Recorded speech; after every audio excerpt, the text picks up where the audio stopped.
Welcome to the show, everybody. Thanks for watching. And before we get going, I wanted to just answer one question because a lot of people have asked me, they've said, Matt, you have your own official podcast now with the Daily Wire. You're moving up in the world. Does that mean you'll stop doing your videos in the car now? Because, all the other guys, they got the fancy studio and they've got the desk and they've got a building and they've got electricity and they've got special effects and all that stuff. But here you are screaming into a webcam in your car like the disappointing stepchild of the Daily Wire. Will you stop doing that now? And the answer is no. As you can clearly see, I'm in my car right now. I won't stop doing them in my car. Why do I do them in my car? That's the other big question. And to be honest with you, it's because I live in my car. I'm a nomad. I just wander the earth in my car doing Facebook videos, and the Daily Wire pays me in bottles of whiskey and cans of beans. And so that's why I'm in my car. You could stop asking now because honestly, I feel a little judged, to be honest. All right. Let's talk about privilege. I think there's a good segue here. I'm a white Christian, heterosexual, cisgendered human male, which means that I've got a ton of privilege. I mean, I've got privilege stacked on top of privilege, stacked on top of privilege. Even though I'm doing videos in my car, I don't have as much privilege as, say, a Michael Knowles, but I have a lot of privilege. So I know a little bit about it. I have a, firsthand experience with privilege. But there's one particular aspect of that privilege that the left is starting to focus on more now, and that is Christian. We know about white male privilege. We know about heterosexual privilege. But let's talk about Christian privilege. George Washington University is hosting a training session this week, I believe on Thursday. So just a few days after Easter, they figured this is a good day for this training session. They're doing a training session on Christian privilege. And I want to read just a little bit about this training session. The Christian Post, the Privilege Post, I should say, had an article about it. So a description of the training session asks, how do Christians in the USA experience life in an easier way than non-Christians? Even with the separation of church and state, are there places where Christians have built-in advantages over non-Christians? I haven't been to the training session yet, but I'm going to bet that the answer to that question is yes. How do we have it easier? Because this is what the left's all about now these days. It's about kind of keeping score and keeping track and figuring out who has it easier than who. So we're figuring out who has more of a right to complain, and so there's this constant competition. I talk about sometimes the left has a victim hierarchy or a victim pyramid, if you will, and there's this constant jockeying for position among the different groups and demographics on the left, wanting to be at the top of the pyramid, wanting to be the most victimized victims of all, because that's power on the left, that's currency. But if you're a Christian and you're not familiar with how things work on the left, and you hear this, you'll say, what are you talking about? What privilege do I have? And I sometimes will ask that question about myself, even about white male privilege, which is the most privileged privilege of all. And I think, where is that privilege? What can I do with it? I mean, can I cash it in somewhere? Is there a privilege exchange where you cash it in for dollar bills? Is it like with a Visa credit card points, where you accrue points and then you can cash it in for airline tickets or a discount on a hotel or something? How does it work? Well, fortunately, one of my favorite websites, everydayfeminism.com, and I visit it every day because it's everyday feminism, folks, not every week, not annual feminism, everyday feminism. They did an article a couple of years ago titled, "Don't Believe in Christian Privilege? These 15 examples will leave no doubt." So I thought, because I imagine that the George Washington University, these are probably the things they're going to talk about. So let's go through. I didn't even really look at this before I started doing the video, but let's go through a few. We won't do all 15. But here are a few of the examples that everyday feminism gives to prove that if you're a Christian, you have privilege. All right, right off the bat, number one, you get time off for your major religious holidays. See, this is a fascinating one to me because everybody gets off for Christian holidays. Everybody gets off for Christmas, for Easter. And I would think that if you get to take off for somebody else's religious holiday, then that's privilege, isn't it? I mean, that's appropriation. Isn't that what appropriation is? Everybody's appropriating Christmas. You're taking off. You're taking a Christmas vacation, or you're taking a winter vacation, which coincidentally happens right around Christmas. So aren't you the one with privilege if you get to enjoy the benefits of my religion and you're not even a part of it? I would think that's how it works. If somebody came to me, if the Daily Wire came to me and said, Matt, we want to give you a month off paid vacation because it's Ramadan. And I doubt they would ever say that. But if they did, I would say, wow, thank you. I'm not Muslim, but I will take the time off. I'll take the vacation if you're going to give it to me. Great. And so now that's when I would be privileged. I get to enjoy this time off, even though I'm not Muslim. So that doesn't make any sense to me. What are some other examples? You can wear symbols of your religion without being stereotyped as dangerous, I guess, but everybody in America can wear symbols of their religion, so I don't think that's anything special. Politicians who create and uphold laws are likely to share your faith.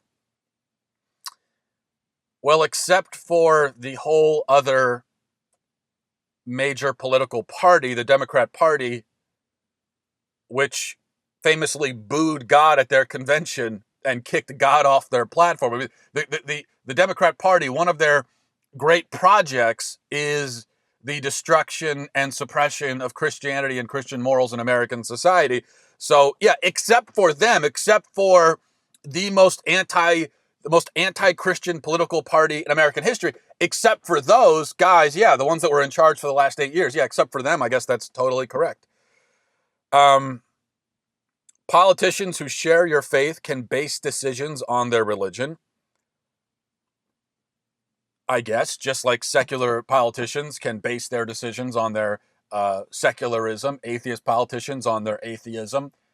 That's the thing, is everybody makes decisions based on their convictions. That's why it's so stupid when people say, oh, you're just saying that or doing that because that's part of your religion. Okay, yeah, these are my convictions. You also have, that's like saying, well, you're just doing that because those are your convictions. Yes, that's what it means to be a person with intellectual integrity. What else do we have here?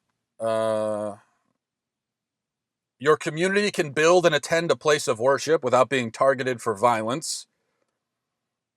Well, of course, you got to tell that to the church down in Texas, where over 20 of them were slaughtered while they were in church. In fact, there have been several church attacks in this country just over the last couple of years. People of your faith who commit acts of violence aren't said to represent your entire faith. Yeah, well, first of all, that's not true.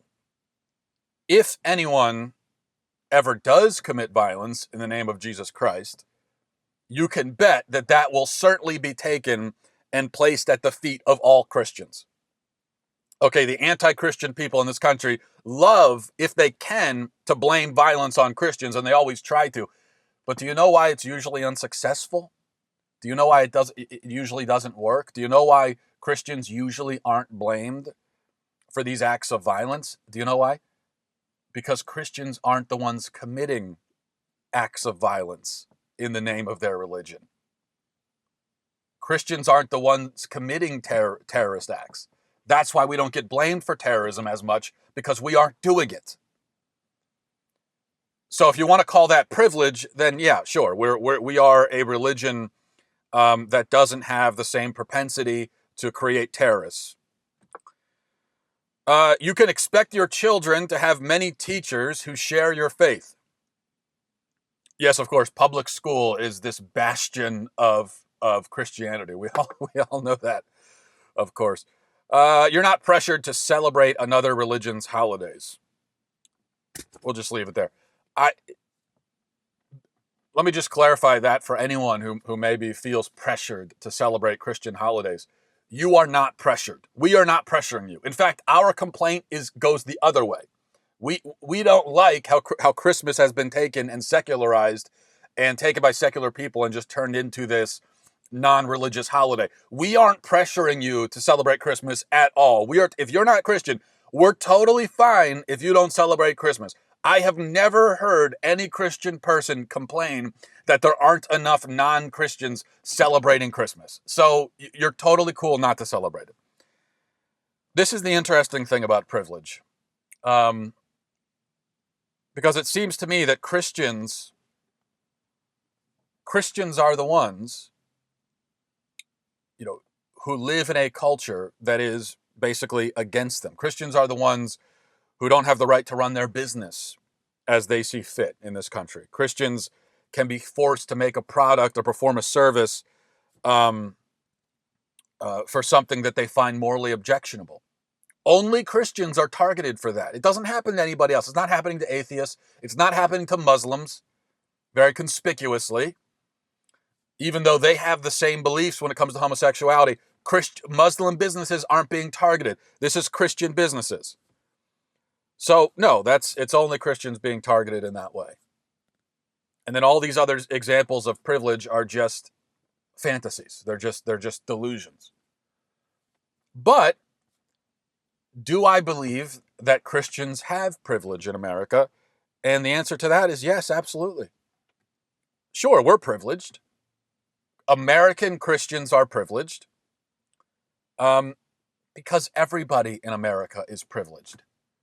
We all have privileges in America. We are privileged to live here. And that's the problem with privilege, is that invariably it's a college-educated, upper-middle-class brat who's lecturing us about privilege, failing to see that in America, we all are privileged compared to the rest of the world, especially if you're in college. I mean, this is how it always goes. It's not someone in Ethiopia lecturing Americans about privilege. Usually it's a college student who's never worked a day in their life, and now they're taking a 4-year vacation at this college where they're partying every night. They're not even paying for it. And they're the ones turning around and lecturing us about privilege. And then we have to listen to the lecture and say, okay, fine, yeah, go back to your dorm room and let me get back to work. Let me go home to my kids who I take care of. Let me go back to the house that I'm paying for. We all should feel privileged to live in America as opposed to Zimbabwe or something like that.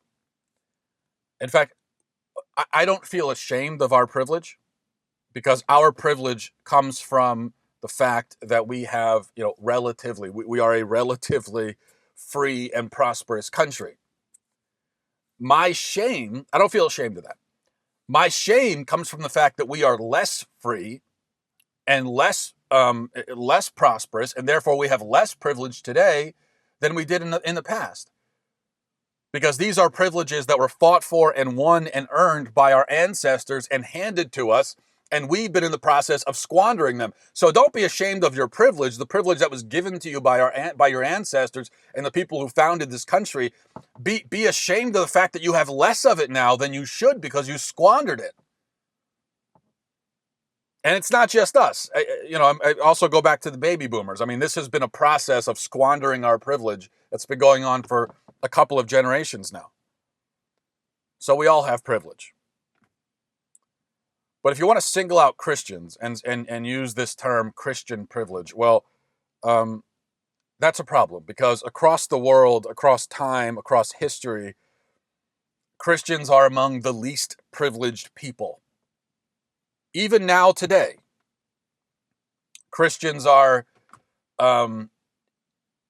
easily among the least privileged and most persecuted group in the world. There was a report recently that revealed that Christian persecution and genocide is worse now than it's ever been in history. If Christians in Afghanistan, Somalia, Sudan, Pakistan, uh, Libya, Iraq, Yemen, Iran, Egypt, many other countries are regularly imprisoned, tortured, beaten, raped, martyred. Their churches are destroyed. Their houses are burned. They have to meet and worship in secret underground. We're back in the catacombs in Rome and many parts of the world. They live their lives in constant danger just because they're Christian. So tell them about Christian privilege, okay? There's about 215 million Christians in the world who face what is referred to as extreme persecution. So that's persecution that is violent, oppressive persecution. And it's estimated that around 1 million Christians have been slaughtered since 2005. There's no way to know exactly how many because the countries that do this don't exactly keep records. But we do know, and we can kind of come to estimates based on the fact that Christianity has been dramatically reduced in parts of the world where it's existed for nearly 2,000 years. Just look at Egypt. St. Mark, tradition tells us that St. Mark brought Christianity to Egypt in the early part of the 1st century, and now that seed that he's planted and that's been there and growing for 2,000 years has been almost entirely ripped up. And every month you hear about another massacre that's happening in Egypt. The Coptic Christians have been almost completely driven out of that country. So all across the world, believers are being blown up, incinerated, shot, beheaded, and not just in Muslim countries, although largely in Muslim countries, but the worst Christian persecutor in the world is North Korea. In North Korea, if you're a Christian, they'll ship you off to the gulag, to the concentration camp, and you're not coming out. In China, Christianity is still criminalized.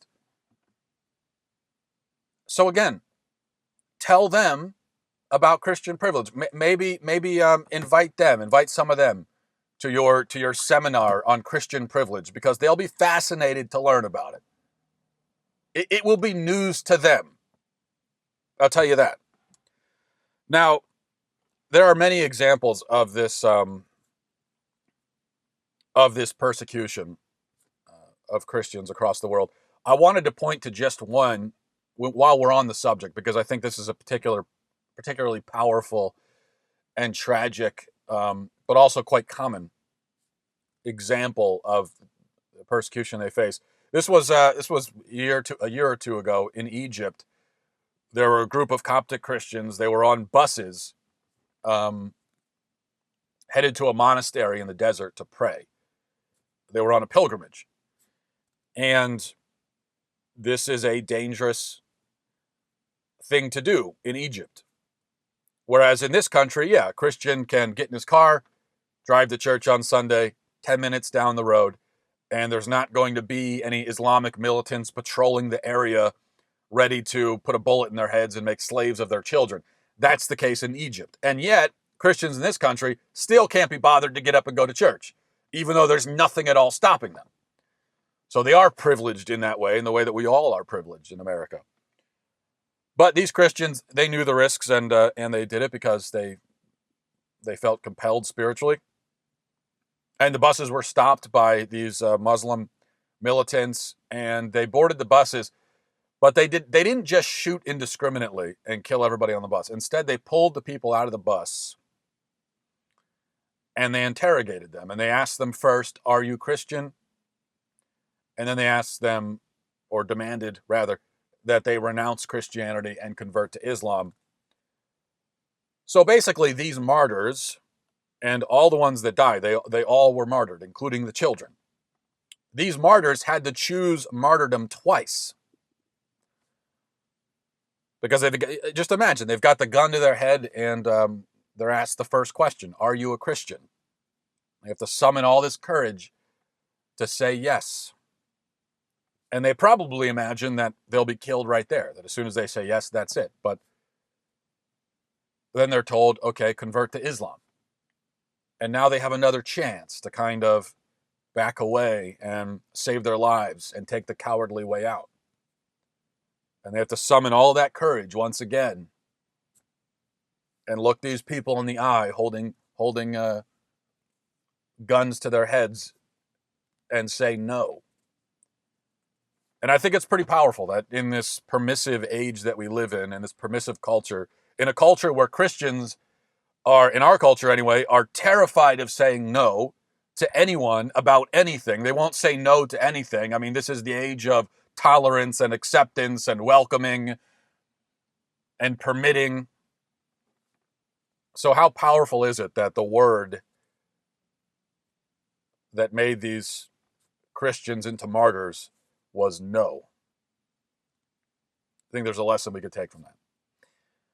And then they were killed and left there in the desert to rot. So, I don't know if George Washington University, I don't know if they're going to cover that story. I don't know if they'll mention that. But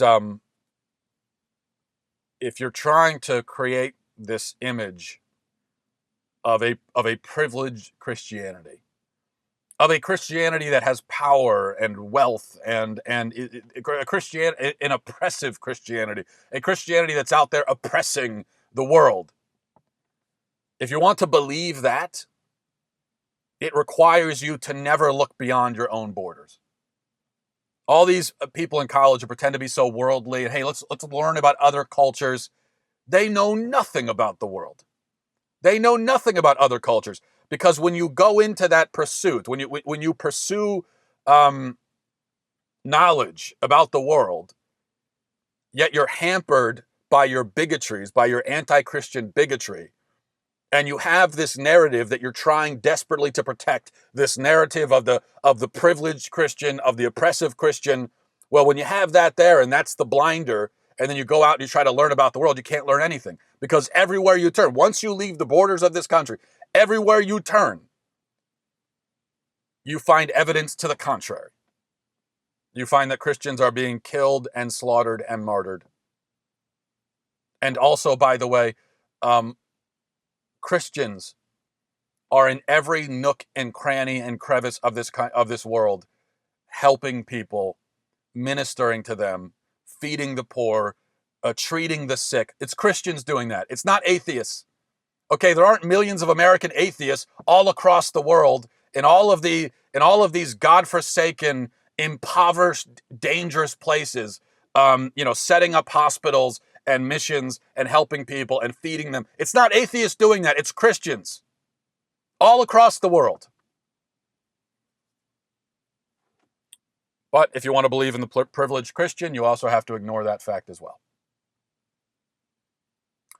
All right, thanks for watching, everybody, and thanks for joining the discussion. I'll talk to you tomorrow.